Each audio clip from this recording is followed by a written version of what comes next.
عشرہ ذوالحجہ میں کرنے کے کام، کیا 9 ذوالحجہ کا روزہ رکھنا ضروری ہے یا یہی صرف کافی ہے، یا زیادہ سے زیادہ نفلی روزے رکھنے چاہیے ہمیں ان 10 دنوں میں؟ پیر اور جمعرات کا روزہ رکھنا چاہیے یا قضا شدہ روزے رکھنے چاہیے؟ یہ چند ایک باتیں ہیں، یہ چند ایک چیزیں ہیں جو ہمارے ذہن میں آتی ہیں، جو آپ ہمیں اکثر پوچھتے ہیں جب ایسے دن آتے ہیں، تو آپ خاص طور پہ جاننا چاہتے ہیں کہ کس طرح سے عبادات کی جا سکے جن سے زیادہ فائدہ اٹھایا جا سکے، کون سے ایسے کام اور عمل کیے جائیں جن سے ثواب زیادہ حاصل کیا جا سکے، کون سے ایسا مال کس انداز میں خرچ کیا جائے۔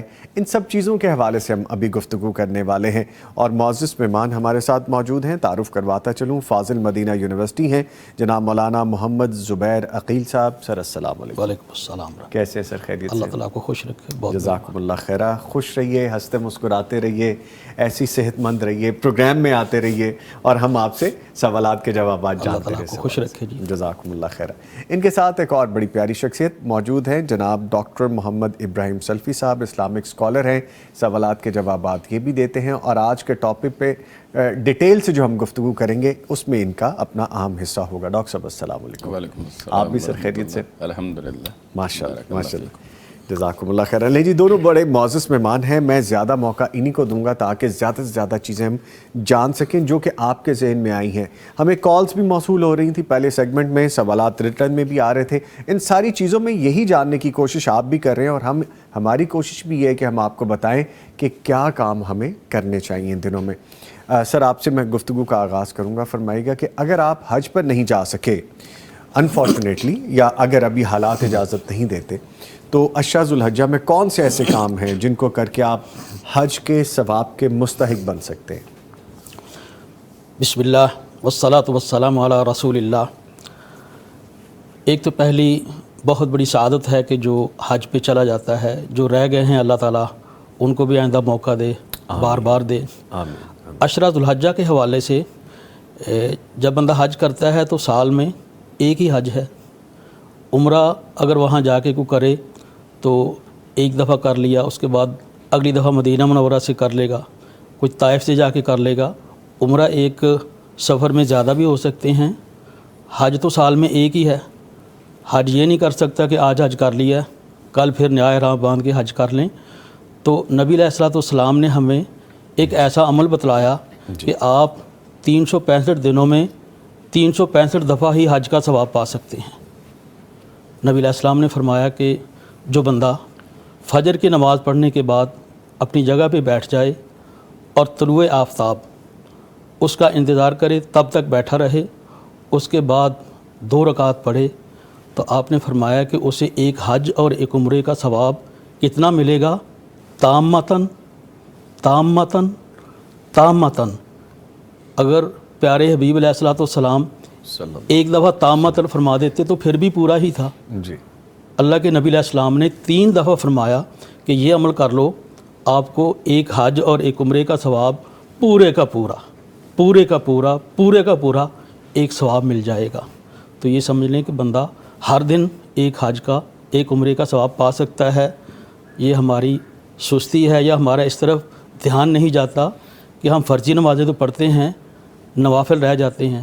اب یہ آدھے گھنٹے کا پونے گھنٹے کا ٹائم ہے، اگر ہم اور اپنے کاموں میں سے تھوڑا سا وقت نکال کے اس کام کے لیے اپنے آپ کو مختص کر لیں اور ایک تہیہ کر لیں کہ اللہ تعالیٰ کی توفیق کے ساتھ ہم نے حج اور عمرے کا ثواب کمانا ہے، تو ہم ہر دن حج کا، ہر دن عمرے کا، اور 3 دفعہ جس کو نبی علیہ السلام نے تامتاً فرمایا، تو ہم ثواب پا سکتے ہیں۔ ماشاءاللہ ماشاءاللہ، ہمارے پاس ایسا موقع موجود ہے کہ ہم کوشش کریں تو ہم اتنا ثواب حاصل کر سکتے ہیں ماشاءاللہ۔ اور آپ نے گارنٹی بتائی کہ دے کون رہے ہیں، نبی مکرم صلی اللہ علیہ وآلہ وسلم، ایک دفعہ نہیں 3 مرتبہ بتا کے انہوں نے کہا، 3 مرتبہ اس کو انڈورس کی۔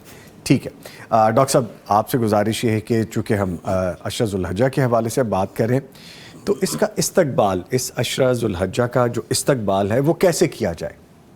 الحمدللہ رب العالمین والصلاۃ والسلام علی سید الانبیاء والمرسلین، اما بعد۔ سب سے پہلے تو آپ کا شکریہ کہ آپ نے ایک مرتبہ پھر ہمارے ناظرین سے ملاقات کروائی اور کچھ اس مبارک ایام میں اور مبارک دنوں کے متعلق گفتگو کرنے کا موقع فراہم کیا ہے۔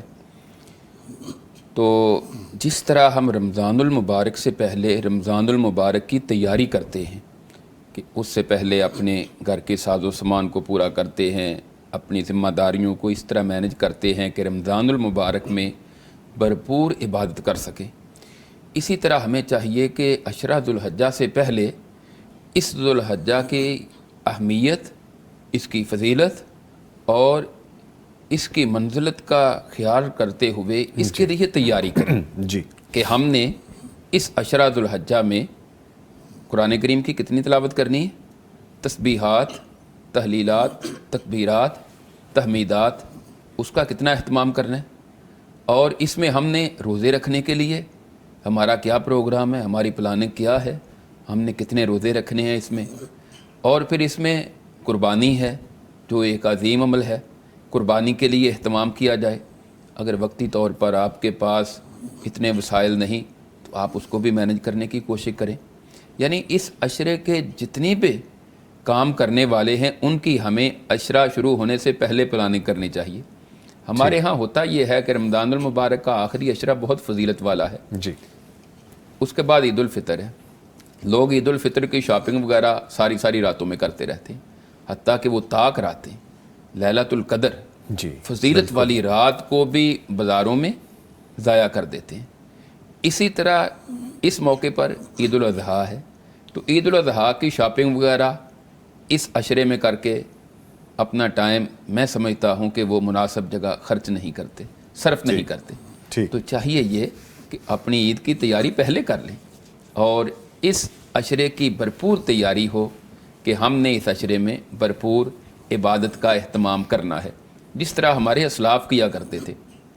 سنن دارمی میں ہے کہ حضرت سعید بن جبیر رحمہ اللہ کے بارے میں اذا دخل العشر اجتہد اجتہادا شدیدا، حضرت سعید بن جبیر رحمہ اللہ جب یہ عشرہ شروع ہوتا تو اس کے لیے محنت بھرپور کرتے، عبادت کے لیے مکمل یکسوئی کے ساتھ گزارتے، اور اسی طرح ہمارے دیگر اسلاف کے متعلق بھی ملتا ہے۔ جی تو ہمیں اس کی بھرپور تیاری کرنی چاہیے۔ تیاری کرنی چاہیے۔ اچھا جس طرح ڈاکٹر صاحب ابھی کہہ رہے ہیں نا سر، میرے ذہن میں ایک بات آ رہی ہے، ہم آج کل سوشل میڈیا کی قید میں ہیں، ہم کوئی بھی دن ہو، کوئی بھی عبادات کے حوالے سے وقت گزار رہے ہوں، اس میں شامل ہوں، بہت سارے معاملات ایسے، ہم سوشل میڈیا پہ وقت برباد کرتے ہیں بجائے اس کے کہ ان 10 دنوں میں خاص طور پہ برکت کو سمیٹنے کے لیے ہم عبادات کریں، اس حوالے سے فرمائیے گا۔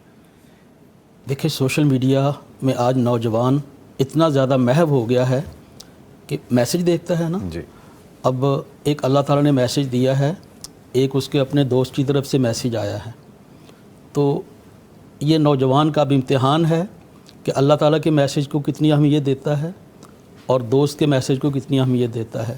چونکہ سوشل میڈیا کی آپ نے بات فرمائی ہے، آپ نے ایسے نوجوان دیکھے ہوں گے کہ بائک پہ جاتے ہوئے بھی میسج دیکھ رہا ہے، بعض اوقات اس کا رپلائی بھی اوکے یس نو اتنا کر دیتے ہیں۔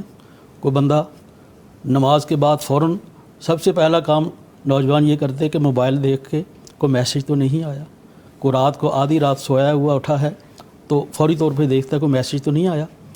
قرآن مجید کیا کہتا ہے کہ یا ایھا الرسول بلغ ما انزل الیک من ربک وان لم تفعل فما بلغت رسالتہ۔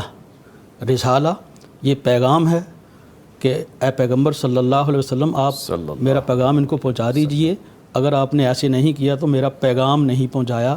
تو اب پتہ یہ چلا کہ قرآن اللہ کا رسالہ اور میسج ہے، اور ایک بندے کو اس کے دوست کا میسج آتا ہے۔ کتنی ہمیں اہمیت ہے، قرآن کتنا پڑھتے ہیں اور دوست کے میسج کو کتنی اہمیت دیتے ہیں، یہ ہر بندے کا اپنا اپنا امتحان ہے۔ مثال کے طور پر ایک بندہ بابا جی بوڑھا بندہ ہے، اس کا بچہ کہیں باہر ہے، وہ اگر انگلش میں ایک ورڈ ایک لائن لکھ کے بھیج دیتا ہے کہ اس سال یا اس مہینے میں اپنے گھر نہیں آؤں گا، تو اگر وہ کسی کو نہیں پڑھ سکا تو کسی کے پاس لے کے جائے گا۔ نوجوان سے اگر اتنا بتا دے کہ بچے نے لکھا ہوا ہے کہ I will not come back this month, تو اب بابا جی کو اگر یہ اتنا جملہ بتا دے کہ اس میں لکھا ہوا ہے کہ I will not come back this month, آگے سے وہ کہے گا کہ داستہ صحیح پہ لکھا کی ہے، اس کا مفہوم کیا ہے؟ مطلب یہ ہے کہ دنیا کا جب میسیج کسی کا بھی میسیج آتا ہے اس کا مفہوم ہم سمجھنے کی کوشش کرتے ہیں. اللہ کا میسیج اس کو نماز میں سنتے ہیں بڑا ثواب ہے, اس کو پڑھتے ہیں بڑا ثواب ہے, لیکن اللہ کیا فرماتے ہیں کہ افلا یتدبرون القرآن ام علی قلوب اقفالها. اللہ کا میسیج, اللہ کا رسالہ, اس پہ تدبر کیوں نہیں کرتے, اس پہ غور کیوں نہیں کرتے؟ تو پتہ یہ چلا کہ جتنا ہم سوشل میڈیا کو دیتے ہیں اس سے زیادہ اہمیت ہمیں اللہ کے میسیج کو دینے چاہیے اور اس کو سمجھنا چاہیے, اس کی تفسیر, اس کا ترجمہ پڑھنا چاہیے کہ اللہ ہم سے کیا مخاطب ہیں. ٹھیک ہے, بڑے خوبصورت میسیج ہیں سر کی بات میں. جیسا ابھی سر نے کہا کہ ایک میسیج اللہ کی طرف سے آ رہا ہے اور ایک میسیج آپ کے دنیاوی دوست کی طرف سے آ رہا ہے, تو امپورٹنس کس کو دینی چاہیے؟ جس کا پہلے میسیج آیا اس کی بات کو امپورٹنس دینی چاہیے, جس کی طرف ہمیں لوٹ کے جانا ہے. اور بڑے اختصار کے ساتھ میں یہاں پہ بھی تھوڑی گزارش کرنا چاہوں گا, اب اس میں صرف نوجوان ہی نہیں, سارے طبقات شامل ہیں, چاہے وہ بڑی عمر کے لوگ ہیں, چاہے وہ بچے ہیں, چاہے نوجوان, بٹ یس نوجوان طبقہ اس میں زیادہ شامل ہے. ایک بات اور بھی, چونکہ ہم جب گفتگو کر رہے ہوتے ہیں تو اس گفتگو کا مغز کچھ اور ہوتا ہے, اس کو کانٹیکسٹ اور نہ بنا لیا جائے. جیسا سر نے رسالہ کہا تو آپ کتاب کو رسالہ کے کانٹیکسٹ میں نہ لے کے جائے گا, کیونکہ تھوڑے ثقیل ورڈ ہیں, تو سم ٹائمز ہوتا ہے کہ ان الفاظ کا مطلب اپنی سمجھ کے مطابق لے لیا جاتا ہے. یقیناً وہ اللہ تعالیٰ کی کتاب ہے, اللہ تعالیٰ کا وہ میسیج ہے, اس سے بڑی کتاب دنیا میں کوئی نہیں ہے, وہ کتابوں کی سردار کتاب ہے. سو انہوں نے جس کانٹیکسٹ میں کہا ہے آپ اس کو اسی میں رکھیے گا. باقی ہمیں چاہیے اپنے علم میں اضافہ کرتے رہیں ساتھ ساتھ, پھر ایسے الفاظ کی سمجھ ہمیں آتی رہے گی, معنی ہم سمجھتے رہیں گے. ڈاکٹر صاحب آپ کی طرف آؤں گا. جیسا ابھی ہم بات کریں ان 10 راتوں کے حوالے سے, تو قرآن میں بھی ان 10 راتوں کے حوالے سے ذکر ہے کہ ان 10 راتوں کی قسم اٹھائی گئی ہے. تو کیا یہ عشرہ ذو الحجہ کی طرف ہی اشارہ ہے یا ہے ہی اس کے لیے؟ فرمائیے گا. جی, قرآن کریم میں اللہ رب العزت نے قسم اٹھائی ہے والفجر ولیال عشر, فجر کی قسم اور 10 راتوں کی قسم. جی, اب اس سے مراد کون سی 10 راتیں ہیں؟ جی, اس میں سب سے پہلے تو سیدنا عبداللہ ابن عباس رضی اللہ تعالی عنہما کا قول ہے. وہ فرماتے ہیں کہ اس عشرے سے, ان 10 راتوں سے مراد عشرہ ذو الحجہ ہی ہے. جی, اور اسی طرح حافظ ابن کثیر رحمہ اللہ نے اور بہت سارے مفسرین نے اس سے مراد یہی 10 راتیں لی ہیں, یعنی ذو الحج کا پہلا عشرہ.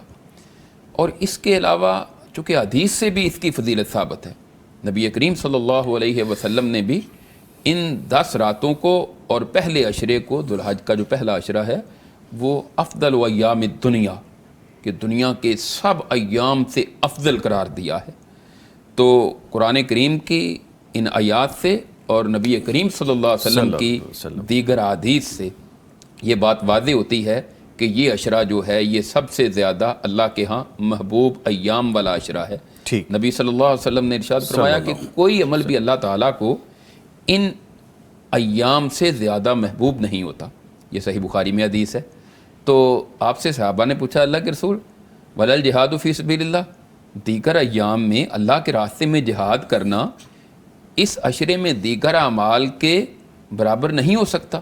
آپ نے فرمایا ولل جہاد فی سبیل اللہ, جہاد فی سبیل اللہ بھی دیگر ایام میں کیا جائے تو وہ اس عشرے کے دیگر اعمال کا مقابلہ نہیں کر سکتا. ہاں اللہ کہ وہ شخص جو اپنا سارا مال بھی لے کر چلا گیا, میدان جنگ میں جا کر اپنا مال بھی قربان کر دیا اور وہ خود بھی شہادت کے درجے پر فائز ہو گیا, اس کا مقام تو الگ ہے. لیکن عام کوئی بھی عمل کرنے والا اس عشرے کے اعمال کا مقابلہ نہیں کر سکتا. سبحان اللہ. ڈاکٹر صاحب ایک چیز یہاں پہ چونکہ عبادات کے حوالے سے آپ بتا رہے, تو جو فرض عبادات ہیں اس عشرے میں وہ تو شامل ہے, نفلی عبادات کون سی ایسی ہیں کہ جن کی بڑی فضیلت ہو سکتی ہے؟ جی, ایک تو سیدنا عبداللہ ابن عمر رضی اللہ تعالیٰ عنہ بیان کرتے ہیں کہ رسول اللہ صلی اللہ علیہ وسلم نے جب ان ایام کی فضیلت بیان فرمائی جی تو پھر آپ نے فرمایا فَأَكْثِرُوا فِيهِنَّ التَّهْلِيلَ وَالتَّكْبِيرَ وَالتَّحْمِيدَ, کہ تم اس عشرے میں چونکہ اللہ کو اعمال زیادہ پسند ہے, تحلیل لا الہ الا اللہ پڑھو کثرت کے ساتھ, تکبیر اللہ اکبر اور تحمید الحمدللہ, یہ کلمات زیادہ پڑھے جائیں. اسی طرح دوسرا ہے کہ تکبیرات جن کو ہم عید کے موقع پر پڑھتے ہیں, جی اللہ اکبر, مختلف اس کے الفاظ مختلف حدیث کی کتب میں موجود ہیں. ان میں سے ایک جو معروف الفاظ ہیں اللہ اکبر اللہ اکبر اللہ اکبر لا الہ الا اللہ واللہ اکبر اللہ اکبر وللہ الحمد. جی اس کے ساتھ ساتھ دوسرا بڑا اہم عمل ہے. رسول اللہ علیہ وسلم کی زوجہ محترمہ بیان کرتی ہیں کان رسول اللہ صلی اللہ علیہ وسلم یصوم 9 ذی الحجہ و یوم عاشوراء و 3 ایام من کل شہر کہ نبی کریم صلی اللہ علیہ وسلم ذی الحجہ کے پہلے 9 دن روزہ رکھا کرتے تھے. یہ نبی کریم صلی اللہ علیہ وسلم کا عمل ہے. تو اس عشرے میں تکبیرات، تحلیلات، تکبیرات اور تحمیدات کے ساتھ ساتھ پہلے 9 دنوں کا روزہ رکھنا یہ بڑا فضیلت والا عمل ہے. اسی طرح آپ یوم عاشوراء کا روزہ رکھتے 10 محرم کا، اور ہر مہینے میں آپ 3 روزے رکھا کرتے تھے. تو اس حدیث سے یہ بات معلوم ہوتی ہے کہ اس عشرے میں ہمیں زیادہ سے زیادہ روزے رکھنے کا اہتمام کرنا چاہیے. ٹھیک ٹھیک. اچھا سر، یہ فرمائے گا بچے ہم جو کرتے ہیں وہی دیکھ کے وہ نقل کرتے ہیں، یا بچے ہم سے سیکھتے ہیں؟ خاص طور پہ جو عمل ہم کر رہے ہوتے ہیں، ایک تو زبانی بولتے ہیں لیکن اثر زیادہ اس کا ہوتا ہے جو ہم عمل کر کے دکھاتے ہیں. بچوں کے حوالے سے ان 10 دنوں میں کون سے ایسے چھوٹے چھوٹے عمل ہم ان کو سکھا سکتے ہیں جو وہ زندگی بھر کرتے رہیں اور پھر جن کا حکم بھی ہے؟ دیکھیں، سب سے بڑا عمل جو ان دنوں میں کرنے کے لیے بتلایا گیا ہے وہ یہ ہے کہ اللہ تعالیٰ کی تکبیرات ہیں. جی جیسے محترم ڈاکٹر صاحب فرما رہے تھے، بھی کہہ رہے حضرت عبداللہ ابن عمر رضی اللہ تعالیٰ عنہما اور حضرت ابو ہریرہ رضی اللہ تعالیٰ عنہ، یہ دونوں ذو الحجہ شروع ہوتے ہی بازار میں نکل جاتے، یکبران، یہ تکبیرات کہتے. ہمارے ہاں ایک کنسیپٹ یہ ہے کہ 9 ذو الحجہ کی صبح سے 13 ذو الحجہ عصر تک ہم نے تکبیرات کہنی ہیں. شروع سے یہ 9 دن ہم تکبیرات نہیں کہتے، جبکہ یہ سارے کے سارے تکبیرات کے دن ہیں. تو یکبران و یکبر الناس بتکبیرہما، وہ بھی تکبیرات کہتے، اور باہر جو لوگ تھے وہ بھی دیکھ کر تکبیرات کہتے. تو بچوں کو تکبیرات سکھانی چاہیے. جیسے آپ نے فرمایا کہ بچے وہی کرتے ہیں جی جو ہم کرتے ہیں، جو ہمیں دیکھتے ہیں. اب چھوٹے چھوٹے بچوں کو دیکھیں گے نا کہ بچوں کو کہتے ہیں کہ چڑیا اڑی، وہ ہاتھ اوپر کر دیتا ہے، کوا اڑا، اماں اڑی، فلاں. یہ بچے کو سمجھاتے ہیں تو بچے کو پتہ ہے کہ میں نے ایسے کرنا ہے. اور اگر بچے کو ایک گھر میں یہ 9-10 دنوں میں ہم اتنا سمجھا دیں کہ اللہ اکبر، اس کے بعد بھائی آتا ہے کہتا اللہ اکبر، تو چھوٹا سا بچہ بھی کہے گا اللہ اکبر.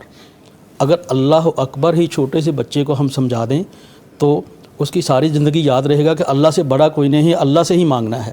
ایک بچی نبی علیہ الصلوۃ والسلام نے پوچھا کہ این اللہ، اللہ کہاں ہے؟ اس نے وہی کیا، اس نے کہا کہ فی السماء، ایسے کر کے آسمان کی طرف. گویا کہ صحابہ کرام اور اس دور میں بچوں کی تربیت یہ تھی، ان کو پتہ تھا کہ اللہ کہاں ہے. ہمارے بچوں کو پتہ ہوتا ہے کہ کون سے بٹن کو دبانا ہے اور کون سے کارٹون موبائل میں سے نکلنے ہیں. ہمیں چاہیے کہ بچوں کو بھی ہم ان 10 دنوں میں خصوصی طور پہ، اگر وہ نماز نہیں پڑھتے، ان پہ فرض ہی نہیں ہے، ان کو پتہ نہیں ہے، چھوٹے چھوٹے بچوں کو اگر ہم اللہ اکبر ہی سکھا دینا تو یہ 10 دنوں کا بہت بڑا اتنا صدقہ ہے کہ اللہ اکبر جب بندہ ساری زندگی جائے گا تو اللہ اکبر ہی کہتا رہے گا. ٹھیک ٹھیک. اچھا سر، بچوں کا ذکر کر رہے ہیں تو سر ان دنوں میں ہم گھر میں، خاندان والوں میں فضا کیسے عبادت کی قائم کر سکتے ہیں خاص طور پہ ان دنوں میں؟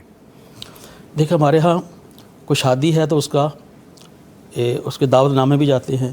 شادی کا اہتمام فون کر کے تم کون سا سوٹ پہنو گے، میں کون سا سوٹ پہنوں گا. اور اسی طرح بچے کا عقیقہ ہے اور کوئی فنکشن ہے، تیاری کر رہے ہوتے ہیں، اس کے لیے ساری تیاری ہے، پورے خاندان کی تیاری ہے. ہمیں اسی طرح جس طرح ہم اپنے دنیا کے امور کی تیاری کرتے ہیں، ہمیں ان 10 دنوں میں بھی اسی طرح ہی پورے خاندان کو، اس لیے کہ وَأَنذِرْ عَشِيرَتَكَ الْأَقْرَبِينَ، یہ جو اللہ تعالیٰ کا حکم ہے، نبی علیہ السلام کو بھی اللہ نے حکم دیا کہ پہلے اپنے قریبی رشتہ داروں کو حکم دے اور ان کو دین سکھائیں. تو ہمیں بھی چاہیے کہ نبی علیہ السلام کی سیرت کو لے کے انذر عشیرتک الاقربین، اپنے قریبی رشتہ داروں کو، اپنے بھائی کو، اپنے چچا کو، اپنے کزن کو، ہر ایک کو ہم یہ سمجھائیں کہ بھئی 10 دن شروع ہو رہے ہیں، جو نبی علیہ السلام نے حدیث میں فرمایا ہے بھئی بال نہیں کاٹنے، ناخن نہیں کاٹنے ان 10 دنوں میں، اس کا اہتمام کر لیا ہے. بھئی بچوں کو بھی سمجھا دیں. اسی طرح بھئی تکبیرات کہنی ہیں، قربانی ہے، روزے ہیں، یہ سارے کے سارے اعمال جو ہیں ہمیں چاہیے کہ ہم ہر بندہ اپنے اپنے خاندان کے اندر، اس لیے کہ بعض اوقات ایسے ہوتا ہے کہ ایک بندہ، اس کے پورے خاندان میں اس کا اثر ہے، وہ خاندان کا بڑا مانا جاتا ہے، اہل علم مانا جاتا ہے.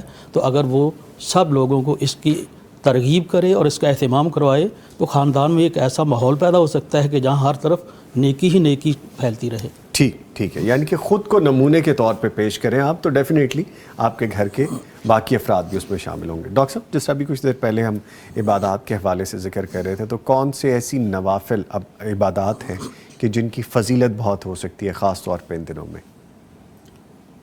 ایک تو یہ جو آپ نے سوال کیا، اور ایک جو ابھی آپ سوال کر رہے تھے جی اس میں بھی میں کچھ حصہ ڈالنا چاہتا ہوں۔ ضرور شامل کریں۔ وہ یہ ہے کہ میں خود، میرا اپنا عمل یہ ہے، اللہ تعالیٰ ریاکاری سے بچائے، آمین آمین، کہ یہ عشرہ شروع ہونے سے پہلے اپنے گھر میں بچوں کو جمع کر کے، حتیٰ کہ اپنے بھتیجوں کو بھتیجیوں کو سب کو جمع کر کے ان کی ایک میٹنگ کرتا ہوں، اور پھر میں ان کو کہتا ہوں بیٹا عید تو آپ کو ملے گی الگ سے، آپ جتنی مرتبہ قرآن کریم پڑھیں گے آپ کو اس کے مطابق اتنا انعام دیا جائے گا۔ بچوں میں ذوق اور شوق، تو الحمدللہ ایسے ہی ہوتا ہے رمضان المبارک میں بھی، اور اس عشرے میں بھی خاص کر کے بچوں کا آپس میں کمپٹیشن ہوتا ہے۔ وہ حتیٰ کہ بعض بچے ایسے ہیں کہ وہ پوری رات بعد اوقات قرآن پڑھتے رہتے ہیں۔ ماشاء اللہ ماشاء تو اللہ۔ میرا یہ عمل الحمدللہ ہے، تو میں یہ ترغیب دینا چاہتا ہوں اپنے ناظرین کو بھی کہ وہ بھی اپنے گھروں میں اس طرح کا ماحول بنائیں۔ ہمارا اس طرح کا کمپٹیشن ہونا چاہیے، ہیلدی کمپٹیشن ہو دین کے حوالے سے، دین کے حوالے سے آگے بڑھنے کا ذوق جستجو بڑھے، شوق بڑھے۔ فاستبقوا الخیرات، جی اللہ تعالیٰ نے نیکی کے کاموں میں ایک دوسرے سے آگے بڑھو، سبقت لے جاؤ۔ تو میں یہ مشورہ دوں گا کہ ہم سب کو اس کا اہتمام کرنا چاہیے۔ اور مجھے حیرانگی ہوتی ہے کہ رمضان المبارک میں مسجدیں ماشاءاللہ بری ہوتی ہیں، رونقیں ہوتی ہیں، لوگوں کو پتہ ہوتا ہے رمضان شروع ہو رہا ہے تیاری کر کے۔ حالانکہ رمضان المبارک کی فضیلت اپنی جگہ ہے، لیکن اس عشرے کی فضیلت، اس کے ایام کی فضیلت رمضان المبارک سے بھی زیادہ ہے نبی کریم صلی اللہ علیہ وسلم کے فرمان کے مطابق۔ لیکن ہمارے معاشرے میں شاید اویئرنس نہیں ہے اور اس کا شعور نہیں ہے۔ آپ دیکھیں گے مسجدوں میں روٹین کے لوگ ہوں گے، اور عام طور پر آپ لوگوں کو نہیں دیکھیں گے کہ آپ اس عشرے کا کوئی خاص اہتمام کرنے والے ہوں۔ تو اس عشرے میں خاص کر کے فرضی عبادات تو پورے سال کے لیے ہیں، جی، نفلی عبادات جو ہیں، اور اس عشرے میں آپ نے نفلی عبادات کا ذکر کیا، نفلی عبادات اس میں بہت ساری جمع ہونے کی وجہ سے ہی حافظ ابن حجر رحمہ اللہ نے فتح الباری میں لکھا ہے کہ اس عشرے کی فضیلت کا سبب کیا ہے، وجہ کیا ہے۔ کہتے ہیں کہ اس میں بہت ساری عبادات جمع ہو جاتی ہیں۔ عید الاضحیٰ اس میں جمع ہو گئی، حج اس عشرے میں آ گیا، روزے اس عشرے میں آ گئے، صدقہ خیرات اس عشرے میں آ گیا۔ تو یہ بہت سارے جمیع اعمال جو ہیں یہ مل جاتے ہیں، اس وجہ سے اس عشرے کی فضیلت اور مقام زیادہ ہے، لہذا ہمیں ان تمام نفلی اعمال کا اہتمام کرنا چاہیے۔ ٹھیک ہے۔ اچھا سر، زبیر عقیل صاحب فرمائے گے اس حوالے سے مولانا صاحب کہ اگر روزہ ممکن نہ ہو تو عشرہ ذو الحجہ میں ثواب کمانے کا آلٹرنیٹ، متبادل جو کوئی اور عمل ہے وہ کیا ہو سکتا ہے؟ دیکھیں، جیسے ڈاکٹر صاحب نے فرمایا کہ جو حدیث میں ہے نا کہ اس عشرے میں العمل الصالح نیک اعمال، ان میں ایک روزہ ہے، باقی تو سارے کے سارے اعمال ہیں۔ تو اس عشرے میں سارے کے سارے اعمال کی فضیلت بتلائی گئی ہے کہ سارے کے سارے اعمال کرنے چاہیے۔ اگر ہم قرآن مجید کو ہی پڑھنا شروع کر دیں، ہم اگر ذکر اذکار کو ہی کرنا شروع کر دیں، ہم اگر نفل نوافل کو ہی پڑھنا شروع کر دیں، تو نفل نوافل کے بھی بارے میں آتا ہے کہ ہم چونکہ فرض پڑھ کے جلدی ہم نکلنے کی کوشش کرتے ہیں۔ نبی علیہ السلام نے فرمایا کہ قیامت والے دن اللہ فرمائیں گے کہ دیکھو حل عبدی من تطوع، کہ دیکھو بندے نے کوئی نفل نوافل بھی پڑھے ہیں، فرضوں میں اگر کچھ کمی رہ گئی ہے تو وہ نوافل سے پوری ہوگی۔ ہم عموماً یہ کہتے ہیں کہ جی اگر سنتا نہ پڑھیے تو پھر کی ہوندا ہے۔ سوال لوگ ہم سے پوچھتے ہیں کہ اگر سنتیں نہ پڑھے تو پھر کیا ہوتا ہے؟ ہم کہتے کچھ نہیں ہوتا، لیکن بات یہ کہ اگر آپ نہیں پڑھیں گے تو فرضوں کی کمی پوری نہیں ہوگی۔ تو نفل نوافل، ذکر اذکار، اللہ تعالیٰ کی قرآن کی تلاوت، اس کو سمجھنا، یہ سارے کے سارے اعمال ہی ہمیں کرنے چاہیے جو سارا سال کرتے ہیں، یہیں سے ہم شروع کر لیں تاکہ ہماری عبادات اس عشرے میں جیسے بہت فضیلت والا ہے تو ہم وہ عبادات میں داخل ہو جائیں۔ ٹھیک ہے۔ اچھا ایک چیز اور بتائیے سر، جس طرح عبادات کے حوالے سے بات ہو رہی ہے، بلکہ ڈاکٹر صاحب کو میں شامل کرتا ہوں۔ ڈاکٹر صاحب، ہم ثواب کی بات کر رہے ہیں، ہم عبادات کی بات کر رہے ہیں، نوافل کا ذکر کر رہے ہیں، روزے کے حوالے سے بات کریں، کیا ان دنوں میں کیے گئے گناہ جو سرزد ہو جاتے ہیں جانے انجانے میں، اللہ تعالیٰ اس کے بارے میں بہتر جانتے ہیں، لیکن ان کا بوجھ عام دنوں سے زیادہ ہوگا؟ لیکن یہ ایک اصول ہے جی کہ جس طرح نیکی کے جو کام ہیں وہ ایک عام جگہ پر کیا جائے تو اس کا گناہ ہوتا ہے، لیکن وہی اگر کسی اہم جگہ یا کسی مقدس جگہ پر کیا جائے، جس طرح کوئی مسجد میں جا کر گناہ کرتا ہے تو اس کا وبال زیادہ ہے، اور اگر کوئی حرم میں جا کر اس کا ارتکاب کرتا ہے تو اس کا وبال اور زیادہ ہے۔ بلکہ عام جگہ آپ گناہ کا ارادہ بھی کریں تو صرف ارادے سے آپ کو گناہ نہیں ملے گا، جبکہ حرم میں جو گناہ کا ارادہ کرے گا اس کی وجہ سے بھی اللہ تعالیٰ اس کی سزا دیں گے۔ اللہ اکبر۔ یعنی جس طرح نیکی کا اجر بڑھ جاتا ہے، اسی طرح آپ مقدس ایام میں اگر گناہ کا ارتکاب کرتے ہیں تو اس کا وبال بھی زیادہ ہوگا۔ کیوں کہ آپ نے اس کی اہمیت کو پیش نظر ہی نہیں رکھا، گویا کہ اللہ تعالیٰ نے آپ کو اس کی حرمت کا حکم دیا ہے۔ جس طرح آپ نے اس عشرے کی بات کی جی تو یہ حرمت والے ایام میں سے بھی ہے، اور اللہ تعالیٰ فرماتے ہیں اس عشرے میں، یعنی یہ جو حرمت والے مہینے ہیں ان میں اپنی جانوں پر ظلم نہ کرو۔ کہ اور زمانہ جاہلیت میں بھی یہ جو 4 مہینے ہیں نا حرمت والے، جی ایک ذوالقعدہ کا مہینہ ہے، دوسرا ذوالحج، محرم، رجب، زمانہ جاہلیت میں لوگ بہت سارے گناہوں کے مرتکب ہونے کے باوجود ان مہینوں کی حرمت کا خیال کیا کرتے تھے۔ وہ یہ سمجھتے تھے کہ ان میں لڑائی جھگڑا نہیں کرنا۔ ہمارے معاشرے میں اس بات کا بھی بہت کم لوگوں کو علم ہوتا ہے کہ یہ حرمت والے مہینے شروع ہو گئے، اس میں ہمیں خاص طور پر گناہوں سے بچنا چاہیے۔ تو یہ عشرہ بھی چونکہ حرمت والے مہینوں میں سے ہے، اور پھر حج کے مہینوں میں سے ہے یہ عشرہ۔ حج کے مہینے ہیں شوال، ذوالقعدہ اور ذوالحج کا پہلا عشرہ۔ تو حج کے آخری ایام جو ہیں یہ ذوالحج کے ہیں۔ تو ان میں اگر کوئی بندہ گناہ کرے گا تو گویا کہ اس نے دیگر اللہ کی نافرمانیاں کرنے کے ساتھ ساتھ اس کی حرمت کو بھی توڑا ہے، تو اس کو اس کا گناہ بھی زیادہ ملے گا۔ اچھا، یہ جس طرح بھی واضح ہوگی بات، ایک بات فوری طور پر ذہن میں ہی آتی ہے کہ صدقہ خیرات ان دنوں میں، ان خاص طور پہ 10 دنوں میں صدقہ خیرات کے حوالے سے کتنی زیادہ فضیلت بڑھ جاتی ہے، اور وہ کیا صدقہ خیرات صرف لوگوں پہ خرچ کرنا یا اپنی فیملی، اپنے بیوی بچوں، جو اہل خانہ ان پہ، یہ ذرا بیان کیجیے گا۔ جی، ایک تو ہے کہ فضیلت کس گناہ زیادہ ہے۔ جی، جب رسول اللہ صلی اللہ علیہ وسلم نے فرمایا افضل ایام الدنیا، اور دنیا کے افضل ترین دن ہیں، اور پھر فرمایا کہ اللہ کو سب سے زیادہ محبوب ہے، اس کی کوئی لمٹ مقرر نہیں کی گئی حدیث میں، یعنی بہت اس کو افضل قرار دے دیا گیا، بہت زیادہ خیر والا کہہ دیا گیا۔ جی، تو ہاں، جب اتنا خیر والا عمل ہے، اتنی زیادہ اس کی فضیلت ہے، پھر اس کو خرچ کہاں کرنا ہے، وہ ہے سٹیپ بائی سٹیپ۔ جی، آپ کے پاس جتنے وسائل ہیں، آپ اپنے گھر والوں پر حلال کما کر خرچ کرتے ہیں تو اس کا بھی آپ کو صدقہ کرنے کا ثواب ملے گا۔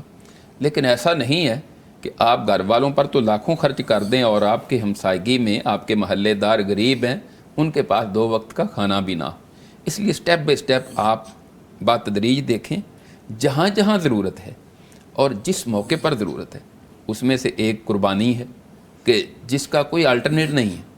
جس طرح نماز کا کوئی الٹرنیٹ نہیں، ایک بندہ کہے جی میں نماز نہیں پڑھ سکتا، میں اتنی دیر قرآن پڑھ لیتا ہوں، وہ نماز کا متبادل نہیں ہو سکتا۔ حکم نماز کا ہے تو نماز ہی پڑھنی ہے، نماز ہی پڑھنی اسی طرح قربانی کے اس حوالے طرح سے قربانی ہے جی، وہ اس عشرے میں ہے، ٹھیک تو ہے۔ قربانی کا بھی کوئی متبادل نہیں ہو سکتا کہ بندہ کہے قربانی چھوڑ کے چلو ہم ویسے لوگوں میں 2-4 دیگیں پکا کر تقسیم کر دیتے ہیں، لوگوں کو کھانا کھلا دیتے ہیں، نہیں۔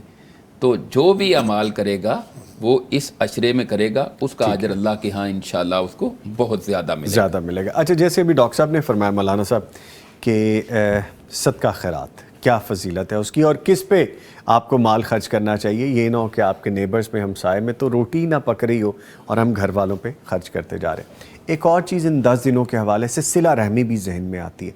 صلہ رحمی، اس کا اجر ویسے تو صلہ رحمی کا اجر ہم سب جانتے ہیں، لیکن ان 10 دنوں میں وہ کتنی ضروری ہے؟ دیکھیں، صلہ رحمی کیا چیز ہے؟ جی، رشتے کو ملا دینا۔ ہاں جی، شیطان کیا چاہتا ہے کہ رشتے کو توڑ دیا جائے۔ اب اللہ تعالیٰ کے نبی علیہ السلام آپ رشتوں کو ملانے کے لیے آئے، تو یہ جو شیطان کی کوشش ہے نا کہ اس رشتے کو توڑ دیا جائے، جیسے وہ بڑی مشہور حدیث ہے، آپ سنتے سناتے رہتے ہیں کہ شیطان اپنے سارے شتونگڑے اس کے چھوٹے ہیں ان کو جمع کر کے کہتا ہے کہ تو نے کیا کیا؟ اس نے کہا جی میں نے یہ کام کر دیا، میں نے یہ کام کر دیا، میں نے یہ گناہ پہ لگا دیا۔ ان میں سے ایک کہتا ہے کہ میں نے میاں بیوی ان کے رشتے کو تڑوا دیا، ان میں طلاق دلوا دی۔ تو وہ کہتا ہے کہ اصل کام تو تم کیتا ہے.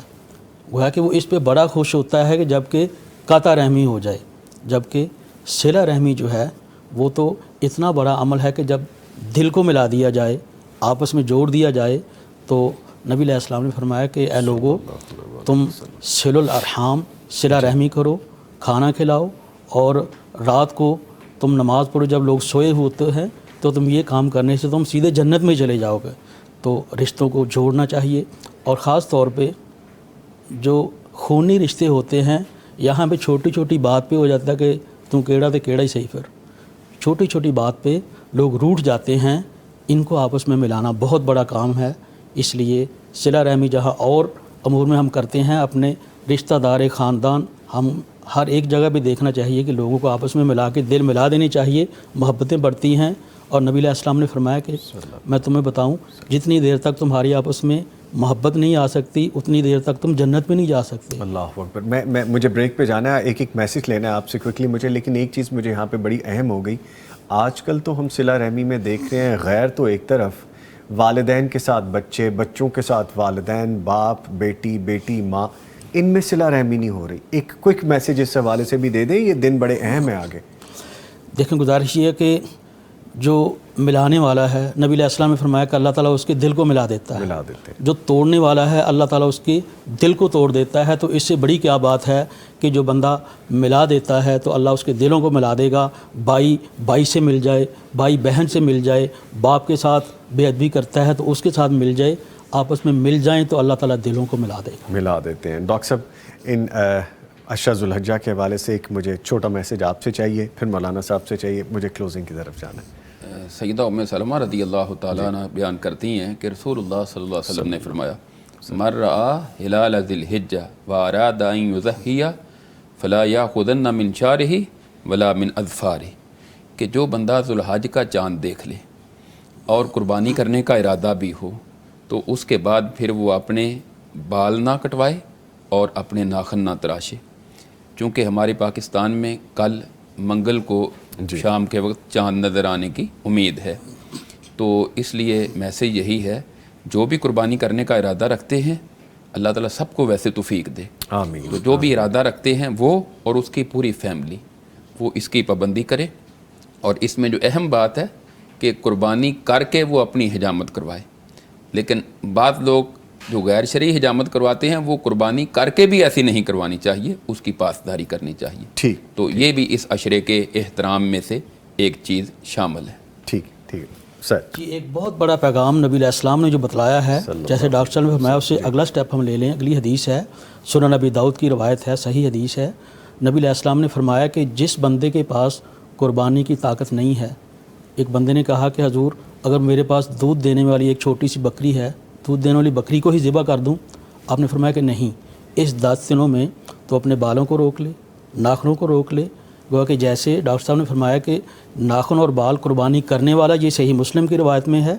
تو جس کے پاس قربانی کی طاقت نہیں ہے وہ اسی عمل کو وہ بھی جاری کر لے کہ 10 دنوں میں وہ بال نہ کاٹے، ناخن نہ کاٹے. تو نبی علیہ السلام نے فرمایا فذالک تمام اضحیتک عند اللہ، تو اللہ تعالیٰ اس سے تجھے یہ والا عمل کرنے سے پوری قربانی کا ثواب دے دیں. ٹھیک ہے جی، بالکل ٹھیک ہے. اور اسی طرح سے جس طرح ابھی معزز مہمانوں نے بتایا ہے، ہم سب کو تیاری کر لینی چاہیے اس حوالے سے. جس طرح ابھی ڈاکٹر صاحب نے بتایا کہ آغاز ہونے جا رہا ہے، تو ان 10 دنوں میں جو چیزیں ہم نے اس سیگمنٹ میں ڈسکس کی ہیں ان کو ذہن میں رکھتے ہوئے، مد نظر رکھتے ہوئے آنے والے 10 دنوں کو آپ آگے لے کے چلیں اور وہ اعمال کریں کہ جو ہماری اپنی خیر کا سبب بنے، ہماری آخرت کی خیر کا سبب بنے، اور ہمارے اہل خانہ کی خیر کا سبب بنے، ہمارے دوستوں کی خیر کا سبب بنے. اور جب ہم خیر کے بارے میں نیت ہی کر لیتے ہیں، آپ کو پتہ ہے نا کہ نیت کا بھی ہمیں اجر ملتا ہے کہ اگر نیت خیر کی ہوگی، ہمارے عمل خیر کے ہوں گے تو ہمیں دگنا ثواب ملے گا. اور ہمارے پاس بونس کے دن ہیں، یہ جو 10 دن ہیں آگے، ان سے ہم فائدہ اٹھا لیں. نیکیوں کی یہ بہار ہے، اس کو سمیٹ لیں. معزز مہمانوں کا شکریہ ادا کریں گے. ہمارے ساتھ موجود رہے جناب مولانا محمد زبیر عقیل صاحب. سر، آپ کے آنے کا بہت شکریہ. Thank you very much. آپ کو بلانے کا بہت شکریہ. جزاکم اللہ خیر. آپ عزت افزائی کرتے ہیں کہ آ کے ہمیں سکھانے کا موقع، ہمیں سیکھنے کا موقع مل جاتا ہے. آپ آتے ہیں، سیکھ لیتے ہیں. اور ان کے ساتھ موجود رہے جناب ڈاکٹر محمد ابراہیم سلفی صاحب. ڈاکٹر صاحب، آپ کے آنے کا بہت شکریہ. ہم نے آپ سے سیکھ لیا، آپ کے آنے سے ہم نے خیر اٹھا لی. بارک اللہ فیکم. تھینک یو ویری مچ, بہت شکریہ. لے جی, سیگمنٹ اپنے اختتام کو پہنچتا ہے. جب ہم اس کو اپلوڈ کریں گے اپنی سوشل میڈیا کی سائٹس پہ, اپنے اکاؤنٹس میں, ان کو غور سے دیکھیے گا اور سیکھ لیجئے گا, کیونکہ سیکھنے سے بہت ساری ایسی چیزیں جو ہمارے ذہن میں نہیں ہوتی, جو ہمیں نہیں پتہ ہوتی, ہم بہتر طریقے سے ان کو آنے والے دنوں میں, آنے والی زندگی میں کر سکتے ہیں. ملتے ایک بریک کے بعد. بریک کے بعد جب واپس آئیں گے تو آپ کے وہ خواب جن کی تعبیر آپ کو جاننی ہے اس کے حوالے سے بات کریں گے. ملتے بریک کے بعد.